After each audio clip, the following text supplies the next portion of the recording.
大家好，我是败家女，欢迎和我一起读《论语》。今天我们要说的人物是从逞勇好斗的莽夫到守礼训道的儒家君子子路。子路姓仲，名由，字子路，季路。他的年龄只比孔子小9岁，是孔子门下最年长的弟子之一。他年少时性情刚烈，好勇斗狠，喜欢在头上插根鸡毛，腰间佩戴公猪獠牙，航行于乡野之间。这日清风拂面，子路正在汴城外的山林间狩猎，忽然传来一阵朗朗读书之声。怪了，这荒山野岭怎会有人在此讲学？子路好奇，循声前去，只见苍松下一位身着青衫的中年人，正在教导几位少年读书，而此人正是儒家的创始人孔子。子路在旁听没几句，突然就从林间唰的一声窜出来，说：“什么君子小人，能吃能打才是真本事。我听说读书人手无缚鸡之力，整天只知道画饼空谈，像你这样的人有什么资格教导别人？”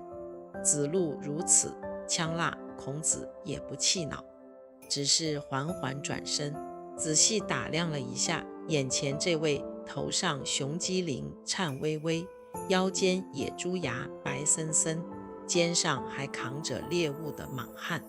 根据孔子家语的记载，子路曰：“南山有竹不柔自直，斩而用之，达于西阁。以此言之，何学之有？”孔子曰：“阔而与之，足而立之，其入之不亦深乎？”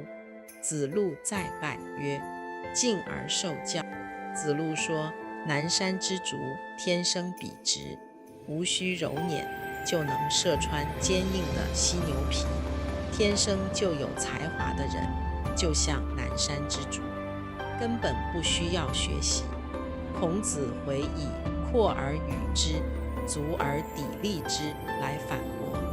他捡起地上一根断枝，说：“你看这枝条，刚则易折，若是弯枝成弓，反倒能成为利器。”他强调，如果装上箭羽磨砺，箭头就能射得更深更远，穿透力更强。孔子说的就是玉不琢不成器，人不学不知义的道理。这段对话体现了学而时习之，不亦乐乎的精神，强调天赋是基础，学习才是提升潜力，让天赋发挥到极致的方法。但子路仍不服气，指着远处一块巨石说：“你若能搬动那块石头，我便服了你。”孔子摇摇头说：“勇力固然可贵，但若无智慧指引，就如猛虎遮眼，终将坠入深渊。我听说遍地有勇士能举千斤顶，却因不懂得审慎度事，被顶压成重伤的是勇，若无理来约束言行，容易变成一种血气方刚、横冲直撞的行为，造成社会秩序的混乱。”这番勇而无理则乱的见解触动了子路的内心。他想起自己确实曾因逞强好胜而多次遇险，于是请求孔子收他为徒。自此，子路成为孔子门下最资深的弟子之一。有意思的是，这位学生虽然收起了野猪牙，性子却还是活急活了的。公元前497年，孔子开始周游列国，子路始终护卫孔子左右。在魏国匡地，他们被误认为地方恶霸杨虎一党而受困绝粮，同行的弟子们皆惊慌失措。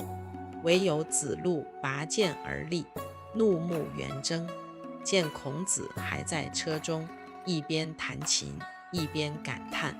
诗云：匪似肥虎，率彼旷野。我又不是穷凶极恶之人，怎奈被困在这荒山野岭？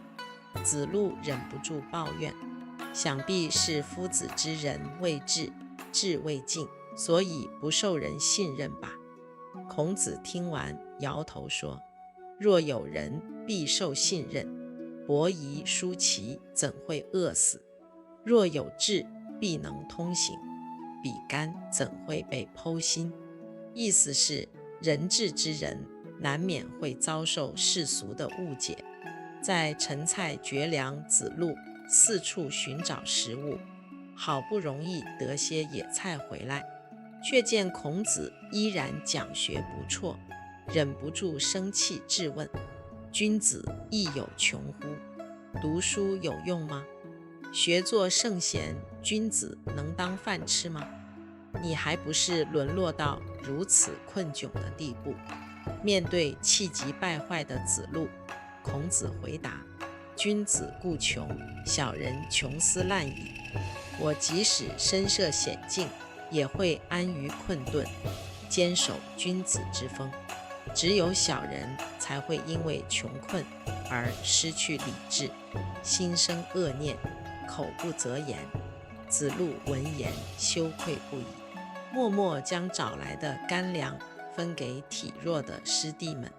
夜晚守夜时，他望着星空，对颜回说：从前我以为勇猛才叫做刚强，如今见夫子在危难中弦歌不辍，才明白什么是泰山崩于前而色不变。夫子的柔韧坚毅才是真刚强啊！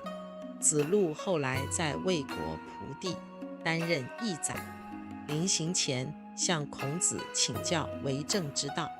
孔子叮嘱他3件事：恭谨以持身，宽厚以待众，公正以断事。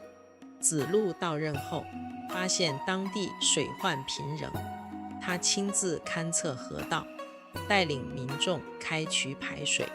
有个乡绅想贿赂他，让水渠改道，被子路严词拒绝。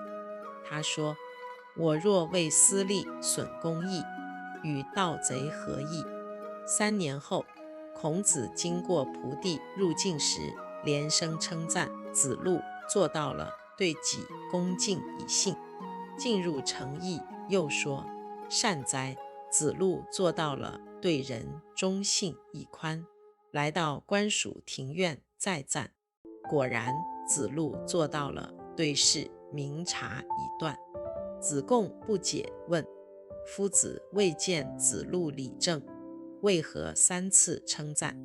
孔子说：入其境，田畴整齐，沟序深致，说明主政者必恭敬谨慎，百姓才能洁净农事。入其意，墙屋牢固，树木繁盛，说明主政者必忠信宽厚，百姓才能安居乐业。治其宫廷，听事清闲，诸下均服从命令，各司其职，说明主政者明察善断，公正，不扰民。公元前480年，魏国发生垮溃夺位之乱，当时子路担任魏国大夫孔亏的家宰，正在外地办事。闻听政变，孔亏已被夸馈挟持，便星夜兼程赶回都城。在城门口遇见正要出逃的子高，子高劝他：城中大乱，事不可为，何必回去送死？子路说：我既受孔亏俸禄，怎能临难脱逃？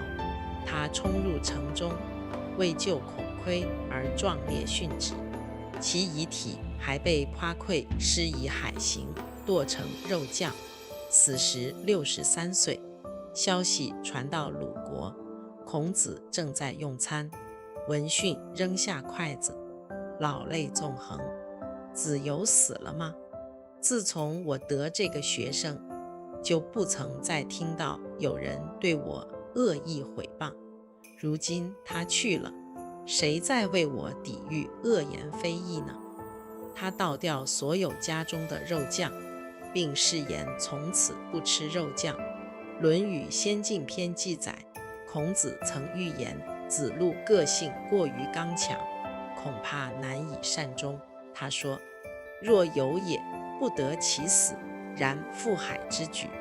除了说明孔子对子路之死的悲痛，也印证了他对子路的了解与担忧。子路性格豪爽大方，乐于分享。他曾说：愿车马一轻裘，与朋友共避之而无憾。我愿将自己的车马、衣服与朋友共用，用坏了也没关系。他为人直率勇敢，信守承诺，尽忠职守。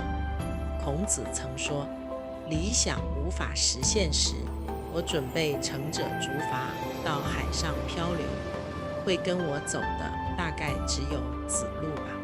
但他做事冲动鲁莽，不经大脑，所以孔子同时也批评他：子路比我勇敢，但缺乏处事周延的才能。他被归类为孔门4科德性正士、言语文学中杰出的正士人才。子路的女儿后来嫁给孔子的孙子孔吉。新婚之夜，他取出父亲留下的佩剑，对夫君说：此剑曾随先父周游列国，望君继承先人之志，弘扬大道。孔吉后来著《中庸》，其中一番强摘角的言论，正是子路一生刚毅精神的写照。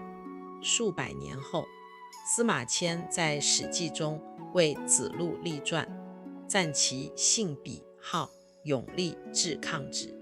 唐代李白途经魏国旧地，留下子路以成写嵇康经正题的诗句。宋代朱熹注解《论语》时更指出：子路闻过则喜，如日月之时，人皆见之，即其更也。人皆仰之，赞其勇于认错，改过自新的光明磊落，反而为他赢得了更多的尊重。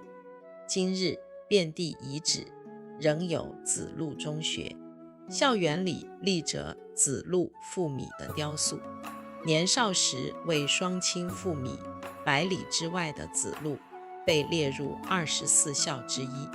孔子曰：有也事亲，可谓生事尽力，死事尽思者也。当我们读到缙臂运袍与缙狐貉者，利而不耻者，其有也，与不志不求，何用不脏时？他既不低声下气，自轻自贱，也不傲慢自大，盛气凌人的形象跃然纸上，真是风颜展书读，武道照颜色。